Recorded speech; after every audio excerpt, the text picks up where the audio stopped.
Whisper Stories, story number 3. Temple Exorcism. ఇది almost 5 years back జరిగింది.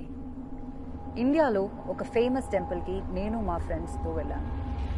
That temple was known for performing exorcisms. ఆ టెంపుల్లో దెయ్యాలు వదిలిస్తారని మాకు తెలియకుండానే వెళ్ళాము. బస్లో ఉన్నంతసేపు జాలీగా జోక్స్ వేసుకుంటూ వెళ్ళాము. బట్ టెంపుల్ ప్రిమైస్లో దిగిన వెంటనే ఏదో తెలియని ఎనర్జీని ఫీల్ అయ్యాము.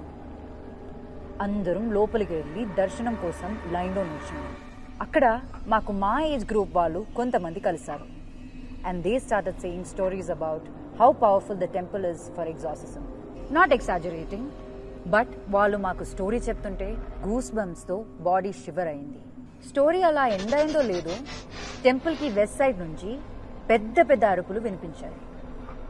Very weird and scary sounds. అలానే భయంతో దర్శనానికి వెళ్ళాం.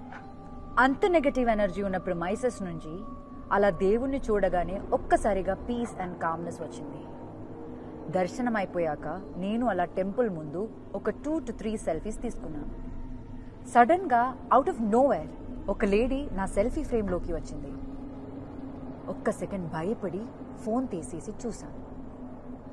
బాబు, ప్రసాదం తీసుకో అని నా చేతుల్లో ఒక కొబ్బరి ముక్క పెట్టి వెళ్ళిపోయింది.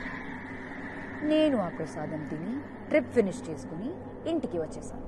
కానీ నాకు ఒక్కసారిగా ఒళ్ళంతా నలతగా అనిపించడం మొదలైంది. ఏం తిన్నా అరిగేది కాదు. వొమిటింగ్ అయిపోయేది. ఫీవరిష్గా అనిపించేది. ఎంతమంది డాక్టర్లకి చూపించినా నో యూస్. అన్ని టెస్టులు చేశాము, కానీ దేంట్లో ఏమీ తెలియలేదు. అప్పుడు మా అమ్మ నన్ను ఒక పూజారి గారి దగ్గరికి తీసుకెళ్ళింది. ఆయన నన్ను చూసి ఏం జరిగిందో తెలుసుకుని నేను ఆ ముసలావిడ ఇచ్చిన కొబ్బరి ముక్క తినడం వల్లే అలా జరిగింది అని చెప్పారు. నాతో ఏవో పూజలు చేసి ఆ కొబ్బరి ముక్కని వామిట్ చేయించేశారు. తర్వాత నేను కనుక్కుంటే తెలిసిన విషయం ఏంటి అంటే ఆ ముసలావిడికి దెయ్యం పట్టిందంట. ఆ దెయ్యాల్ని వదిలించిన పూజ మధ్యలో నుంచి తను లేచి వచ్చిందంట.